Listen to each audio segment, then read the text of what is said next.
தமிழ்நாட்டுல எல்லாமே சேஞ்ச் ஆயிடுச்சு. உங்க நகையையும் சேஞ்ச் பண்ணுங்க. உங்க பழைய நகைக்கு கிராமுக்கு 150 ரூபாய் கூடுதலா வாங்கி புது நகை எடுத்துக்கோங்க. அதே கம்மி சேதாரம் தான் உங்க லலிதால மட்டும்தான்.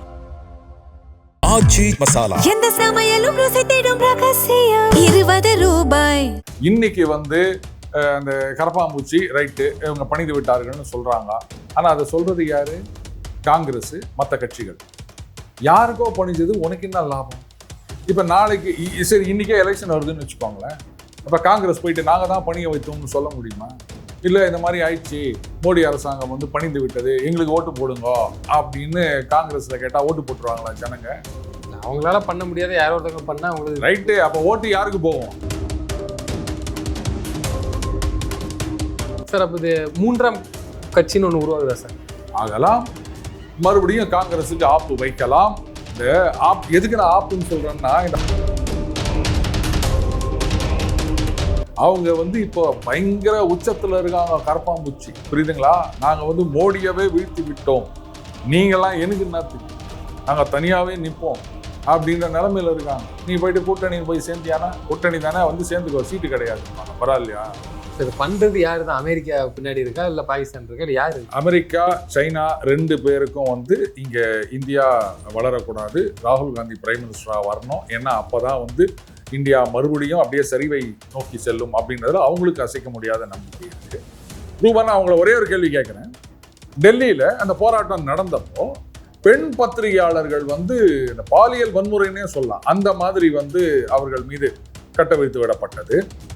அவங்கெல்லாம் ஸ்டூடெண்ட்ஸ் அப்படின்னு சொன்னா அப்ப அந்த வன்முறைக்கு நீங்க தான் காரணம்னு பொறுப்பேற்று, அப்ப அவங்களுக்கு நீங்க பொறுப்பேற்றுக்க முடியாது. அந்த 4 கோஷம் தான்.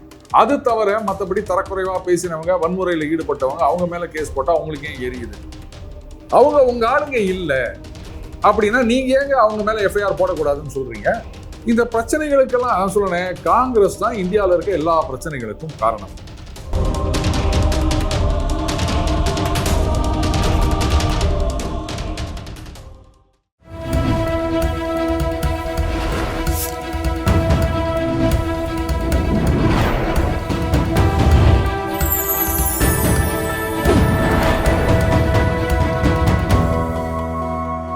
சேனல் 5 தமிழர்களுக்கு வணக்கம். இன்றைய நேர்காணல் நம்மோடு பேச இருப்பது டெய்லி பஞ்ச் அருண் அவர்கள். சார் வணக்கம் சார். வணக்கம் ரூபன். சார், இப்பதான் இந்த காக்ரோச் கரப்பாம்பூச்சி கட்சி டெல்லியில ஒரு சம்பவம்னே சொல்லலாம் பண்ணிட்டு போயிட்டாங்க. அதுக்கப்புறம் அடுத்த போராட்டத்துக்கு நோக்கி போயிட்டாங்க. அடுத்து எங்களோட கோரிக்கை அது இதுன்ட்டு பல பேர் என்ன சொல்றாங்கன்னா, பாஜகவுக்கு இந்த முறையோட லாஸ்ட். இதுக்கு உதாரணத்துக்கு மன்மோகன் சிங் ஆட்சி காலத்தையும் சொல்லி காமிச்சு சொல்றாங்க. அவ்வளவுதான், இனிமே பாஜகவுக்கு இனிமே அவ்வளவுதான். இல்லை, மன்மோகன் சிங் ஆட்சி காலத்துக்கும் இதுக்கும் என்ன சம்பந்தம்னு எனக்கு புரியலையா? மன்மோகன் சிங் ஆட்சி காலத்துல ஊழல் புகார்கள் வந்தது. அந்த 2G, இந்த காமன்வெல்த் அப்படின்ட்டு ஏபிசின்னு என்னென்னவோ சொல்லியிருந்தாங்க, கோல்கேட்டு, அந்த கோல் ஸ்கேமு அப்படி இப்படின்னு சொல்லியிருந்தாங்க. இது ஊழல் புகார் என்ன வந்தது? அதையும் இதையும் கம்பேர் பண்றதுக்கு என்ன சிமிலாரிட்டி இருக்கு? இல்ல முறைகேடு நடந்தால அப்படி சொல்றாங்களோ? இது முறைகேடுன்றது வேற, இது முறைகேடு அப்படின்னு லீக், புரியுதுங்களா? ஊழல் அப்படின்றது வேற, முறைகேடு, அந்த ஊழல் முறைகேடுன்றது வேற, லீக்ன்றது வேற. இது அட்மினிஸ்ட்ரேட்டிவ் மேட்டர், அது கரப்ஷன். எப்படி இதையும் இது எப்படி இருக்குன்னா, வடகரி நல்லா இருக்குமா இல்லை சக்கரை பொங்கல் நல்லா இருக்குமா? வடகரியை சட்னி மசாலா சொல்லு, அதில் கம்பேர், அது மாதிரி தான் இருக்குது நீ கேட்கறது. இல்லை, அவங்க அப்படிதான் பேசுறாங்க. என்னன்னா பேசினா பேசிட்டு போட்டோம், அது யார் வேணா எது வேணா பேசலாம். என்னப்போ இல்லை, இப்போ இந்த போராட்டம் இதெல்லாம் பார்க்கும்போது இந்த ஆட்சியை மாத்துறதுக்கான வேலைகள் இப்பவுமே தொடங்கிட்டாங்களோ? ஏன்னா இன்னும் 2.5 வருஷம் இருக்கு. ஏன் இதுக்கு முன்னாடி தொடங்கலை, இப்பதான் தொடங்கினாங்கன்னு நினைச்சிருக்கேன். இதுக்கு முன்னாடி பெருசா இந்த மாதிரி தொடங்கலாம் நான் நினைக்கிறேன். காங்கிரஸ் எல்லாம் பண்ண முடியும். விவசாயிகள் போராட்டம்னு ஒண்ணு நடந்தது, ஞாபகம் இருக்கா? இந்த அளவுக்கு நடந்த மாதிரி தெரியல. யார் சொன்னது? சிஏஏ எதிர்ப்பு போராட்டம்னு டெல்லியில ஷஹீன் பாக் அப்படின்னு சொல்லிட்டு எத்தனை நாள் அங்க கூடியிருந்து விவசாயிகள் அப்படியே டிராக்டரோட. காரியத்தை சாதிச்சாங்களா? ஒன்னும் சாதிக்கல. வரேன் சொல்லிட்டு போறேன். அப்படி நீங்க சாதிச்சாங்கன்னு பாத்தீங்கன்னா, அந்த விவசாய சட்டத்தை திரும்ப பெறுகிறேன்னு சொன்னாரு மோடி, அவ்வளவுதான். அதான் அதை இம்ப்ளிமெண்ட் பண்ணதை நிறுத்திட்டாங்க. அப்ப அது சாதனைன்னு சொல்லிட்டு தானே அவங்க வித்ரா பண்ணிட்டு போனாங்க. ஆனா இன்னைக்கு என்ன ஆச்சு? அதுக்கப்புறம் விவசாயிகள் இது வரைக்கும் எங்கேயாவது போராட்டம் பண்ணி பார்த்துருக்கீங்களா நீங்க? அன்னைக்கு அவங்களுக்கு பின்னாடி ஆதரவாக இருந்தவர்கள்லாம் இன்னைக்கு என்ன பண்ணிட்டு இருக்காங்கன்னு தெரியுமா அவங்களுக்கு? அவங்களுக்கு டைரக்டாவோ இன்டைரக்டாவோ ஃபண்ட் பண்ணியிருந்தவங்க அவங்கெல்லாம் என்ன ஆனாங்கன்னு தெரியுமா அவங்களுக்கு? ஏன் இன்னி வரைக்கும் விவசாயிகளை இவ்வளவு ஏங்க இந்த கரப்பாம்பூச்சி போராட்டம் நடந்தது இல்லை ரூபன்? ம். அப்போ விவசாயிகள் கூட வந்தாங்க அந்த பக்கத்துல, ஞாபகம் இருக்கா? நாங்களும் அவங்களோட போய் சேர்ந்துக்கிறோம். ஏன்னா அந்த India America free trade agreement அதுல விவசாயிகளை போட்டு தள்ளிட்டாங்க அப்படின்ட்டு ஒரு கும்பல் கிளம்பி வந்தாங்க. ஓகே, எங்க அவங்க கரப்பாம்பூச்சி வேண்டான்ட்டு நீங்க கிளம்புங்கட்டாங்களா? கரப்பாம்பூச்சிலாம் ஒண்ணு சொல்லு. கரப்பாம்பூச்சி சொன்னா அவங்க போயிடுவாங்களா? ஏன் இஷ்டம். இல்ல, இது அமெரிக்காவில் இறக்குமதி செய்யப்பட்டது கரப்பாம்பூச்சிங்கிறாங்க. பின்ன இவங்க அதை எதிர்த்து வரும்போது அதனால இவங்க வந்து யார் சொன்னாலும் கேட்க போறது இல்லை. ஆனாலும் அந்த விவசாயிகள் இந்த பக்கம் வர முடியல. எதனால? இப்போ வெற்றி வெற்றின்னு அன்னைக்கு உதிச்சாங்க. இந்த தேவர் படத்துல எல்லாம் ஃபர்ஸ்ட் சீன் வந்து வெற்றி வெற்றி அப்படின்வாங்க. அந்த மாதிரி அன்னைக்கு விவசாயிகள் குதிச்சாங்க. இன்னைக்கு என்ன ஆகி போச்சு? அதே மாதிரிதான் இன்னைக்கு இவங்க வந்து வெற்றி வெற்றி அப்படின்னு சொல்லிட்டு இருக்காங்க. சாதிச்சுட்டு போயிருக்காங்களே இளைஞர்கள் வந்து ஜென்சி பட்டாளம் வந்து சாதிச்சுட்டு போயிருக்குன்னு சொல்லி அவனே சொல்லிட்டா. வைபவ் சூரியவன்ஷி அப்படின்னு புதுசா ஒருத்தர் வந்து 5 வயசா அந்த பையனுக்கு சின்ன பையன் மாதிரியே அடிக்கிறாப்புல. அவனை வந்து கிளீன் பால் தான் நீ பண்ண முடியாது, கேட்ச் ஊத்து தான் அவுட் ஆறாரு அவரு. வந்த உடனே சிக்ஸர் மொத பால்ல இருந்து சிக்ஸர் அடிச்சு நிற்கிறாரு.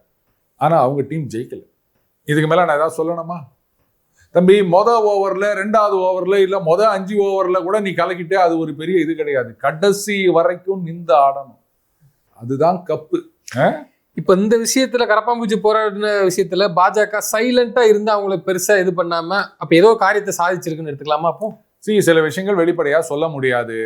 இன்னைக்கு வந்து அந்த கரப்பாம்பூச்சி ரைட்டு இவங்க பணிந்து விட்டார்கள்னு சொல்றாங்க. ஆனா அதை சொல்றது யாரு? காங்கிரஸ், மற்ற கட்சிகள். யாருக்கோ பணிஞ்சது உனக்கு என்ன லாபம்? இப்ப நாளைக்கு சரி இன்னைக்கே எலெக்ஷன் வருதுன்னு வச்சுக்கோங்களேன். அப்ப காங்கிரஸ் போயிட்டு நாங்க தான் பணிய வைத்தோம்னு சொல்ல முடியுமா? இல்ல இந்த மாதிரி ஆயிடுச்சு, மோடி அரசாங்கம் வந்து பணிந்து விட்டது, எங்களுக்கு ஓட்டு போடுங்க அப்படின்னு காங்கிரஸ்ல கேட்டா ஓட்டு போட்டுருவாங்களா ஜனங்க?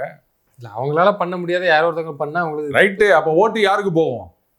3ஆம் கட்சி அப்போ உருவாகுதுன்னு சொல்றீங்களா என்ன? காங்கிரஸுக்கு யாராவது ஓட்டு போடுவானா இந்த விஷயத்துல? ஏற்கனவே அரவிந்த் கெஜ்ரிவால் நான் தான் அவங்க பின்னாடி நிக்கிறேன் அப்படின்னு அவரு குதிச்சு நிக்கிறாரு.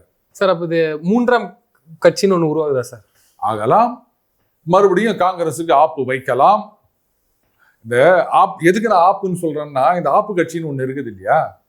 சமீபத்துல கொஞ்ச நாளைக்கு முன்னாடி இந்த எதிர்கட்சிகள்லாம் ஒரு மீட்டிங் போட்டாங்க. அதுல ஆப்பு கட்சியை கூப்படல, திமுக கலந்துக்கல. ஏன் ஆப்பு கட்சியை அவங்க சேர்த்துக்கல அப்படின்னு சொன்னா, இங்க டெல்லியில காங்கிரஸ ஒண்ணு இல்லாம பண்ணது ஆப்பு கட்சி. அடுத்தது குஜராத்ல போயிட்டு கலாட்டா பண்ணிருக்கிறாங்க. அங்கேயும் போயிட்டு ஓட்ட பிரிக்கிறோம் அப்படின்னு சொல்லிவிட்டு காங்கிரஸுக்கு ஆப்பு வச்சுருக்கிறாங்க. எங்கெங்கெல்லாம் காங்கிரஸ் கொஞ்சம் நஞ்சம் செல்வாக்கோட இருக்குதோ அங்கெல்லாம் ஆப்பு கபால்னு போய் குதிச்சு அந்த கொஞ்சம் நஞ்ச செல்வாக்கையும் ஆப்பு வச்சுட்டு வராங்க. இப்ப நீங்க கரப்பாம்பூச்சி கட்சின்னு சொல்லிட்டாங்க. அவங்கள கேட்கறாங்க, நீங்க அரசியலுக்கு வருவீங்களான்னா அவங்க சரியா இப்படி அப்படின்னு திட்டவட்டமா ஒன்றும் சொல்லலைன்னு கூட வச்சுக்கோங்களேன். ஆனா இதே கேஜ்ரிவால் சேனல்ல லைவா சொன்னார், என் பசங்க மேல சத்தியமா சொல்றேன், நான் அரசியலுக்கு வரமாட்டேன், பதவிக்கு வரமாட்டேன்னு சொன்னார். இன்னைக்கு அவர் என்னவா இருக்காரு அப்படின்னு நமக்கு தெரியும். அப்ப நாளைக்கே கரப்பாம்பூச்சி கட்சின்னு வராங்கன்னு சொன்னா அப்ப இது பாஜகவுக்கு ஆப்புன்றதை விட காங்கிரஸ் புள்ளி கூட்டணியில் இருக்க மற்ற கட்சிகளுக்கு ஆப்புன்றது தானே உண்மை. அவங்க கூட்டணி வச்சுட்டாங்கன்னா ஒருவேளை ஆப்பு கட்சியே நீங்க கூட சேர்க்க மாட்டேன்றீங்க, அப்புறம் தானே கரப்பாம்பூச்சியை சேர்க்கறது. ஆப்பு வேற, கரப்பாம்பூச்சி வேற இல்ல ரூபன். காங்கிரஸ் இதெல்லாம் ஒட்டிக்கிட்டு தானே போகுது. இப்ப நாங்க உங்களுக்கு ஆதரவு தெரிவிக்கிறோம், உங்க போராட்டத்தை நாங்க ஆதரவு கொடுத்தா கூட அதுக்காக நான் அவனுக்கு ஓட்டு கொடுக்க முடியாது. வெளில அவரை யாராவது கூட சேர்த்தாங்களா? தனியா இல்ல, பிரதம மந்திரி கூட்டு வாசல்ல போயிட்டு அவர் வந்து போராட்டம் பண்ணாரு, இங்க போனாரு அவரு. அதுல இருந்தே தெரிய வேணாமா? அவங்க வந்து இப்போ பயங்கர உச்சத்துல இருக்காங்க கரப்பாம்பூச்சி, புரியுதுங்களா? நாங்க வந்து மோடியவே வீழ்த்தி விட்டோம், நீங்கெல்லாம் எனக்கு என்னத்துக்கு, நாங்க தனியாவே நிற்போம் அப்படின்ற நிலைமையில இருக்காங்க. நீ போயிட்டு கூட்டணின்னு போய் சேர்ந்தியானா, கூட்டணி தானே வந்து சேர்ந்துக்கோ, சீட்டு கிடையாதுன்னுவாங்க. பரவாயில்லையா? இல்லை, அவங்களுக்கு மூக்கறுப்படுறதெல்லாம் புதுசு கிடையாது. இன்னொன்று சார், கரப்பாம்பூச்சி கட்சியை வந்து முக்கியமாக அது வெளிநாட்டு சக்தி இல்லாமல் பண்ண முடியாது. ஏதோ ஒன்று பண்ணுறாங்க, பங்களாதேஷில் பண்ண மாதிரி. அதுவும் குறிப்பாக பாகிஸ்தானுடைய எல்லாம் ரொம்ப எதிர்பார்த்துட்டு இருக்காங்க. இந்தியாவில் எத்தனை பேர் வந்து செத்தாங்க அப்படிலாம் சொல்லி நியூஸ் வந்துச்சு, பார்த்துருப்போம். அதை பார்த்துக்கிட்டே இருக்கிறாங்க, இந்தியாவில் என்ன நடக்குது, டெல்லியில் அந்த போராட்டம் அப்படின்ட்டு. யார் தான் பண்றா பின்னாடி? ஏன்னா திடீர்னு ஒரு மனுஷனால வர முடியாது. ரூபன், இதுல வந்து ஒரு 2-3 விஷயங்கள் பார்க்கணும்னு நினைக்கிறேன். இதுல ஒருத்தர் வந்து அமெரிக்கால படிக்கிறாருன்னு சொல்றாங்க. அவரு இங்க வந்து போராட்டம் பண்ணிட்டு போயிட்டார். அவர் எந்த ஸ்டூடெண்ட் கம்யூனிட்டியை ரெப்ரசென்ட் பண்றாரு? அமெரிக்காவில் இருக்க ஸ்டூடெண்ட்ஸையா, இல்லை அமெரிக்காவில் இருக்க இந்தியன் ஸ்டூடெண்ட்ஸையா, இல்லை இந்தியாவில் இருக்க இந்தியன் ஸ்டூடெண்ட்ஸையா? இந்திய ஸ்டூடெண்ட்ஸுக்கும் அவருக்கும் என்ன சம்பந்தம் இருக்கு? இங்க இருக்கிற மாணவர்கள் யாராவது அவர்கிட்ட போய் கேட்டாங்களா? இப்போ அவர் அமெரிக்கா போயிட்டார் அப்படின்னா அப்போ இங்க இருக்கிற மாணவர்களோட நிலைமை சரி, அதை விடுங்க.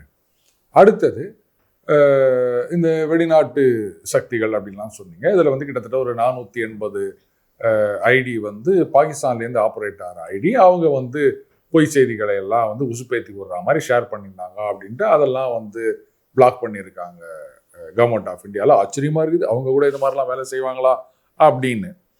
இப்போ சில பேர் சொல்லிட்டு இருக்காங்க, பாகிஸ்தான் என்ன நீங்கள் நினச்சிட்டு இருக்கீங்க, அதை இன்னும் கூட சில பைத்தியங்கள் சொல்லிட்டு தெரியுது, பாகிஸ்தான் நம்ம இதெல்லாம் சுட்டு வீழ்த்திட்டாங்க அப்படி இப்படி அப்படின்னு. நிஜமாவே உன்னால வந்து சண்டை போட்டு ஒரு நாட்டை ஜெயிக்க முடியும் அப்படின்னு சொன்னா அப்போ நீ ஏன் வந்து இந்த மாதிரி ஃபேக் ஐடியா வச்சுக்கின்னு டுபாகர் நியூஸ் எல்லாம் ஸ்ப்ரெட் பண்ணின்னுக்கிற? இப்போ இது பண்றது யாரு தான்? அமெரிக்கா பின்னாடி இருக்கா இல்லை பாகிஸ்தான் இருக்கா இல்லை யாரு? அமெரிக்கா, சைனா 2 பேருக்கும் வந்து இங்க இந்தியா வளரக்கூடாது, ராகுல் காந்தி பிரைம் மினிஸ்டரா வரணும், ஏன்னா அப்பதான் வந்து இந்தியா மறுபடியும் அப்படியே சரிவை நோக்கி செல்லும் அப்படின்றதுல அவங்களுக்கு அசைக்க முடியாத நம்பிக்கை இருக்கு. ஸோ அவங்களுடைய கை நிச்சயமா பின்னாடி இருக்கும், அதில் எந்த சந்தேகமும் கிடையாது. ஆனால் ஒரு விஷயம், இப்போ அவங்க என்ன சொல்லியிருக்காங்க, எஃப்ஐஆர்லாம் போடக்கூடாது அப்படின்னு சொல்லியிருக்காங்க. ரூபா, அவங்கள ஒரே ஒரு கேள்வி கேட்குறேன். டெல்லியில் அந்த போராட்டம் நடந்தப்போ வன்முறை நடந்தது, காவல்துறையினர் 180க்கு மேலே வந்து அடிபட்டிருக்காங்க, ஒருத்தர் கையை உடஞ்சி போச்சு, மூக்கு உடஞ்சி போச்சு, எவ்வளோலாம் நம்ம பார்த்தோம். பெண் பத்திரிகையாளர்கள் வந்து இந்த பாலியல் வன்முறைன்னே சொல்லலாம், அந்த மாதிரி வந்து அவர்கள் மீது கட்டவிழ்த்து விடப்பட்டது. அந்த வண்டியெல்லாம் கொளுத்திருக்காங்க, அப்படியே கூலா தீக்குச்சி கொளுத்தி போடுறதெல்லாம் நம்ம கண்ணதற்கு நம்ம பார்க்குறோம். இப்போ இதுக்கெல்லாம் எஃப்ஐஆர் போடக்கூடாதா? இப்போ என்னுடைய கேள்வி இதுதான். அவங்கெல்லாம் ஸ்டூடெண்ட்ஸ் அப்படின்னு சொன்னா அப்ப அந்த வன்முறைக்கு நீங்க தான் காரணம்னு பொறுப்பேற்றுக்கணும். அவங்க ஸ்டூடெண்ட்ஸ் இல்ல, அவங்க யாரோ ஆன்டி சோஷியல் எலிமெண்ட், எங்களுக்கு தெரியாம வந்துட்டாங்க. ஒரு ஸ்போக்ஸ் பர்சன் டிவியில பேசும்போது அதான் சொன்னாங்க, நாங்க வந்து 4 கோஷங்கள் தான் கொடுத்திருந்தோம், இந்த மாதிரி ஆன்டி சோஷியல் எலிமெண்ட்ஸ் அவங்க யாரோ வந்துட்டாங்க, அவங்க பேசினாங்கன்னா அதுக்கெல்லாம் நாங்க வந்து பொறுப்பேற்றுக்க முடியுமா அப்படின்னு நேற்றைக்கு நடந்த விவாதத்துல அவங்க பேசினாங்க. சரி, அப்போ அவங்களுக்கு நீங்க பொறுப்பேற்றுக்க முடியாது, அந்த 4 கோஷம் தான். அது தவிர மற்றபடி தரக்குறைவா பேசினவங்க, வன்முறையில் ஈடுபட்டவங்க, அவங்க மேல கேஸ் போட்டா அவங்களுக்கு ஏன் எரியுது? அவங்க உங்க ஆளுங்க இல்ல அப்படின்னா நீங்க ஏங்க அவங்க மேல எஃப்ஐஆர் போடக்கூடாதுன்னு சொல்றீங்க? அப்ப அதுல இருந்தே தெரியுது அவங்களும் உங்க ஆளுங்க தான், திட்டமிட்டு தான் பண்ணிருக்காங்க. ஏதாவது ஒண்ணுதானே உண்மையா இருக்க முடியும். இதுக்கு கபில் சிபல் வந்து 1 கோடி நான் நன்கொடை கொடுக்குறேன், எல்லாரும் நன்கொடை கொடுங்க நாங்க. ஆமா, நான் கேட்க நினைச்சேன், எது குத்தி கொடுக்குறாரு? இந்த பிரச்சனைகளுக்கெல்லாம் நான் சொல்றேன், காங்கிரஸ் தான் இந்தியாவில் இருக்க எல்லா பிரச்சனைகளுக்கும் காரணம், அதுல எந்த சந்தேகமும் கிடையாது எனக்கு. இவரு ஆட்சி காலத்துல லீக் நடந்தது, அப்பெல்லாம் என்ன பண்ணாங்க பாஜக? அப்ப என்ன பண்ணாங்க? இவர் ராஜினாமா பண்ணணும்னு கேட்கல, போராட்டம் பண்ணல. இன்னைக்கு இங்க வேற யாரோ பண்ணின்னுக்கிறாங்க, புரியுதா? ராகுல் காந்தி சொன்னாரு 10 வருஷத்துல 152 பேப்பர் லீக் அப்படின்னு. அதுல மோர் தென் 70% ஆஃப் த லீக்ஸ் வந்து காங்கிரஸ் ஆட்சி காலத்துல காங்கிரஸ் ஆளும் மாநிலங்கள். ராஜஸ்தான்ல பேப்பர் லீக் நடந்தப்போ என்ன சொன்னாங்க பிரியங்கா?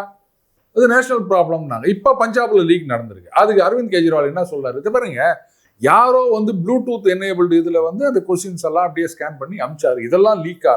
அப்ப இதுக்கு பேர் என்னது?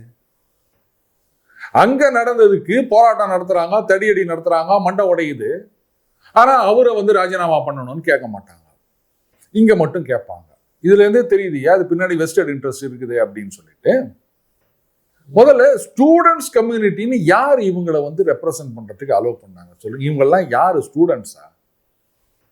இல்ல, இவ்வளவு நடந்திருக்கு, இது திட்டமிட்டு செய்யப்பட்ட சதி, வெளிநாட்டு பின்புலத்தோட ஆட்சி மாற்றத்துக்கான வேலைக்கு இப்பவுமே அடிக்கல் ஊன்றாங்கன்னு தெரியுது. மத்திய அரசுக்கு தெரியாமையா இருக்கு?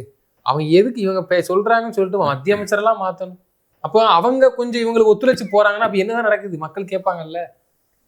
இவங்க நாங்க ஒரு பக்கம் ஜெயிச்சிட்டோங்கிறாங்க, நாங்க போராடி வெற்றி பெற்ற கரப்பாம்பூச்சி சொல்லுது.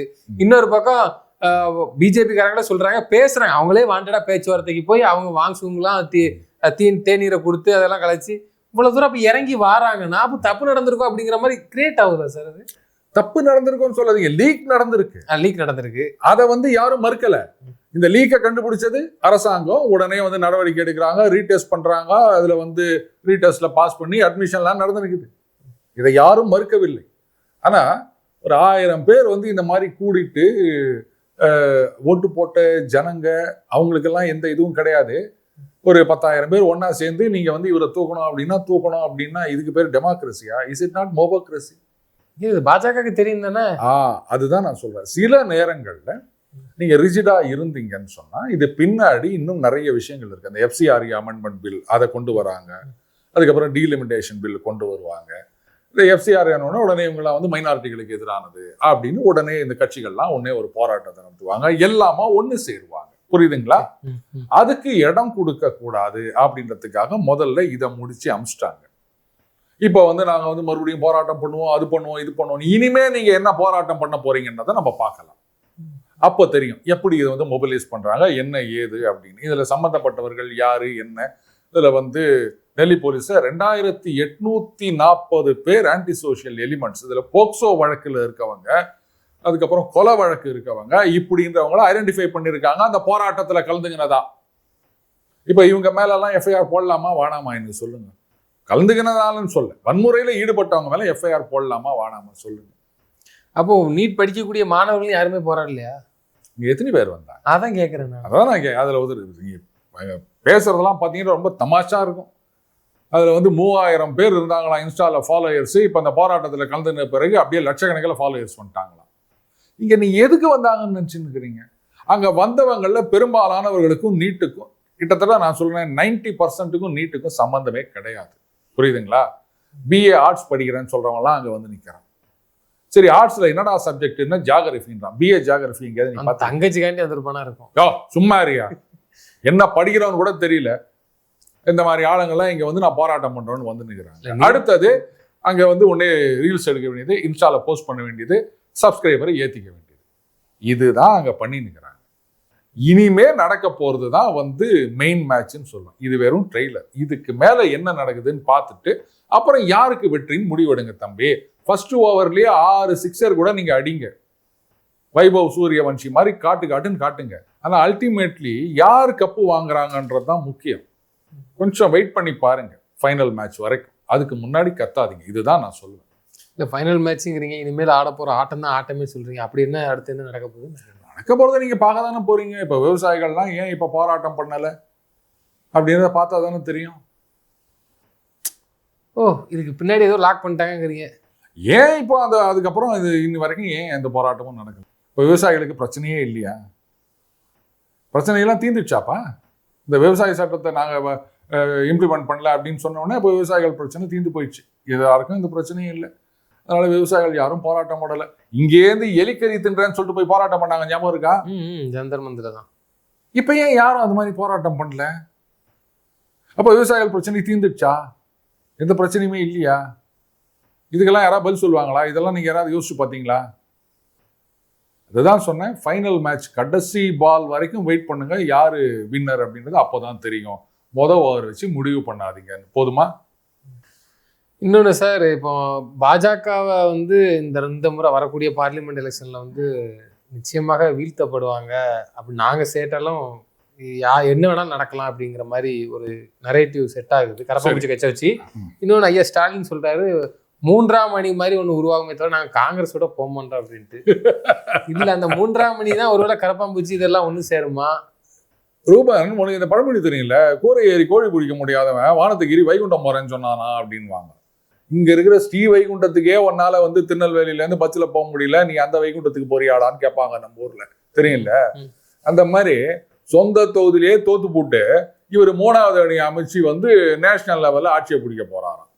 போன தடவை துபாய் போயிட்டு வந்தப்ப என்ன சொன்னாங்க? எல்லாரும் சொன்னாங்க, நீங்க அடுத்த தடவை வரும்போது பிரதம மந்திரியா வரணும். ஒரு MLA கூட வர முடியலையா? இவர் தான் பிரதம மந்திரியா போறாராமா? சொன்னாங்களா இல்லையா? ஏன் பீட்டர் அல்போன்ஸ் அவர் என்ன சொன்னார்? இவங்க ஆட்சிக்கு வந்த உடனேயே முரசொலியில தான் நினைக்கிறேன் அந்த கட்டுரை வந்தது, 2024 பாராளுமன்ற தேர்தலை மு.க. ஸ்டாலின் அவர்கள் தலைமையில் சந்திக்க வேண்டும் சொன்னாரா இல்லையா? இந்த மாதிரி சொல்றவங்களெல்லாம் நம்பின்னு நாம எங்கேயோ போயிடுவோம் அப்படின்னு நினைச்சிருந்தீங்கன்னா எங்கேயோ போயிடுவோம் ரூபன். அதுதான் இன்னைக்கு பார்த்து நிற்கிறோம். புரியுதுங்களா? கூட இருந்தவங்களே கட்சிக்காரங்களே அவங்கள வந்து மண்டகவை வச்சு போட்டாங்க. இந்த லட்சத்துல நம்ம 3வது அணி ஆரம்பிச்சு காங்கிரஸோட சேராம நாங்க மோடியை தோக்கடிக்க போறோம் அப்படின்னு சொன்னா நினைங்க என்ன இப்போ காசா பணமா? நீங்க வந்து ட்ரம்ப்பையே தோக்கடிங்கப்பா, என்னப்பா இப்போ புட்டினை தோக்கடிங்க, ட்ரம்ப்பை தோக்கடிங்க, ஏன் வந்து மோடியோட நிறுத்திக்கிறேன்? அப்படி மேலே மேலே மேலே போக வேண்டியது தானே. யாருக்கிட்ட கேட்குற? அண்ணங்கிட்ட தானே. கறி கஞ்சிக்கணும் 50 ரூபா சேர்த்து கேளுன்னு வடிவேலு சொல்கிற மாதிரி தான் இருக்குது. 3வது அணி ஆரம்பிச்சா யார் ஓட்டை பிரிக்க போகிறாங்க இவங்க? ஏற்கனவே ஆப்போசிஷன் ஓட் அப்படின்றது இவ்வளவுதான். காங்கிரஸ் ஒரு பக்கம், இவங்க 3வது அணி ஒரு பக்கம். இந்த 3வது அணியில யார் வருவாங்கன்னு நினைச்சு நிக்கிறீங்க? இல்ல இதெல்லாம் தெரியாம ஸ்டாலின் இந்த மாதிரி பேச போறாரு. அப்ப ஏதோ ஒரு கணக்கு தெரிஞ்சுதான் பேசினுக்கிறாருன்றீங்களா அவரு? அவருக்கே தெரியாதா என்ன பேசுறேன்னு? இல்ல, அவர் தெரிஞ்சுதான் இதெல்லாம் சொல்றாரா? திரிணாமுல் காங்கிரஸ் தோத்து போன உடனே இப்போ அந்த ஒரு சமீபத்தில் நடந்த அந்த ஒரு இது பார்லிமெண்ட் தொடருக்கு முன்னாடி அந்த திரிணாமுல் காங்கிரஸ் எம்பிக்கள் அவங்க இப்ப கொஞ்சோண்டு இருக்காங்க, மீதி பேர்லாம் நாங்க பாஜகவோட போறோம் அப்படின்ட்டு உடச்சின்னு வெளில வந்துட்டாங்க, ரெபல் எம்பிஸ் அப்படின்னு. அதுல யாரு திரிணாமுல் காங்கிரஸ் அப்படின்றது, அதே மாதிரி எம்எல்ஏக்கள் இந்த குழப்பம் நடந்துருக்குது. அவங்களையும் அந்த கூட்டத்துக்கு கூப்பிட்டாங்கன்னு சொல்லிட்டு கம்யூனிஸ்டுகளும் திமுகவும் வெளிநடப்பு செய்கின்றார்கள். எதுக்காக அப்படின்னா இந்த 3வது அணி இந்த கான்செப்ட் தான். புரியுதுங்களா? நாங்க திரிணாமுல் காங்கிரஸுக்கு ஆதரவா இருக்கோம் அப்படின்னு. திரிணாமுல் காங்கிரஸ் என்னன்றாங்க, காங்கிரஸ் வாங்க நம்மலாம் ஒண்ணு சேரணும் இப்போ. ஏன்னா அவங்களுக்கு புரிஞ்சு போச்சு, இனிமே சுத்தமா நமக்கு இங்க செல்வாக்கு இல்லை, அதனால மறுபடியும் காங்கிரஸோட சேரணும் அப்படின்னு. இப்ப திமுக திரிணாமுல் காங்கிரஸோட சேர்ந்து 3வது அணின்னு நினைக்கிறாங்க. திரிணாமுல் காங்கிரஸ் நாங்க காங்கிரஸோட போய் சேரணும் அப்படின்னு நினைக்கிறாங்க. காங்கிரஸ் திமுக இங்க வாங்கன்றாங்க, இவங்க போக மாட்டேன்றாங்க. ஏதாவது புரியுதா உனக்கு? பிரதமர் வேட்பாளருக்கு ஸ்டாலின் இல்ல, ஏதாவது புரியுதா உனக்கு? புரியல. அந்த மாதிரி தான் இருக்குது. இல்ல ஒருவேளை பிரதமர் வேட்பாளருக்கு ஸ்டாலின் நிப்பாரோ? ஏங்க அதான் சொல்றேன், அமெரிக்க ஜனாதிபதி ஆயிட்டு போங்க, ஏன் பிரதமரோட நிறுத்திக்கிறீங்க? நீங்க ஒரு எம்எல்ஏவே ஆக முடியல, நீங்க என்னடானா வந்து பிரதம மந்திரின்னு பேசிட்டு இருக்கிறீங்க. முதல்ல தமிழகத்துல மறுபடியும் எப்படி ஆட்சிக்கு வருது, தாவேக ஆட்சியை எதிர்த்து எப்படி அரசியல் செய்வது அப்படின்றத அதை ஒழுங்கா பண்ணுங்க. அதெல்லாம் உதயநிதி பார்த்துப்பாரு. அப்பா டெல்லிக்கு போகணுங்கிறத கட்டாயம் வந்து கால சூழல் தள்ளிட்டே நம்ம. ஓகே, அவர் டெல்லிக்கு போயிட்டாருன்னா இவருடனே சிஎம் ஆயிடுவாரா? முதல்ல எம்எல்ஏ ஆகணும், அவர் எம்பி ஆகணும், அப்புறம் அவங்களுக்கு மெஜாரிட்டி வரணும். இவ்வளோ பிரச்சனைகள் இருக்குது. இதில் நீங்க உட்காந்து நடுவில் இப்படி காமெடி எதுக்கு 3ஆம் மணின்னு சொன்னாரு? எனக்கு இப்போ வரைக்கும் விளங்கலை. எனக்கு நீங்க சொல்றத பார்த்தாலும் புரியல. ஆனா எதுக்கோ சொல்லியிருக்கிறாரு 3ஆம் மணி அப்படின்ட்டு. நான் யார் தலைமைன்னு தெரியல. சொல்லவா? இப்ப தமிழகத்துல வந்து சொன்னாங்க தாவேகா தனியா போட்டியிடக்கூடாது, 3வது கட்சின்னு ஒண்ணு வந்தது அப்படின்னு சொன்னா, 3வது அணின்னு சொன்னா திமுக மறுபடியும் ஆட்சிக்கு வந்து விடும் அப்படின்லாம் சொல்லியிருந்தாங்க. அதே மாதிரிதான் இப்ப 3வது அணி அப்படின்னு வந்ததுன்னா, ஏற்கனவே அதானே சொன்னாங்க, எல்லாரும் ஒண்ணு சேரணுன்றதுக்கு என்ன சொன்னாங்க? கம்யூனிஸ்டும் காங்கிரஸும் ஒருத்தருக்கு ஒருத்தர் அடிச்சுக்கிறவங்க கேரளால ஏன் ஒன்னா சேர்ந்தாங்க? 3வது அணின்னு போனா பாஜக மறுபடியும் வந்துடும் அப்படின்னு தானே ஒன்னா சேர்ந்தாங்க. இப்ப மறுபடியும் 3வது அணின்னு சொன்னா அப்ப பாஜக மறுபடியும் வரும். இதுக்கு மேல நான் வேற என்ன சொல்லணும் ரூபன்? அப்ப இதெல்லாம் தெரிஞ்சேதான் ஸ்டாலின் அவர்கள் சூசகமா இப்படி 3ஆம் மணி மறுபடியும் சொல்றாரு. இப்ப நாங்க அப்ப தெரியாம தான் சொல்றாரா? நான் இப்ப நான் மாத்தி கேட்கிறேன், இப்ப தெரியாம தான் இதெல்லாம் சொல்லியிருக்காங்க. ஏதோ ஒரு கணக்கு இருக்கு சார். ஒருவேளை பாஜக உடனே வெற்றிக்கு இவங்களே பாடுபட்டு கொடுத்துட்டு நாளைக்கு மந்திரி பதவி சீட்டு கேட்டாலும் கேட்பாங்க. என்னப்பா நாளைக்கே நான் அவனை ஒரு பெரிய மனுஷன் ஆயிட்டேன்னா அப்புறம் நாளைக்கு வந்து என்னப்பா என்னால தானே நீ ஆன ஏதாவது கவனிச்சுக்க அப்படின்னு கேட்க மாட்டேனா? நடந்தாலும் நடக்கும். இந்த பாஸ் பண்றதுக்கே பல பேச்சு நடத்தி இருக்கிறாங்க. நிச்சயமா சார் பொறுத்திருந்து பார்க்கலாம். 3வது அணியா இல்ல 3ஆம் அணி உருவாக்கி பிஜேபி மோடி அவர்களே வெற்றி பெற ஐயா ஸ்டாலின் வைப்பாரா என்று தொடர்ந்து தங்களது கருத்துக்களை பயந்தமைக்கு நன்றி. நன்றி ரூபன்.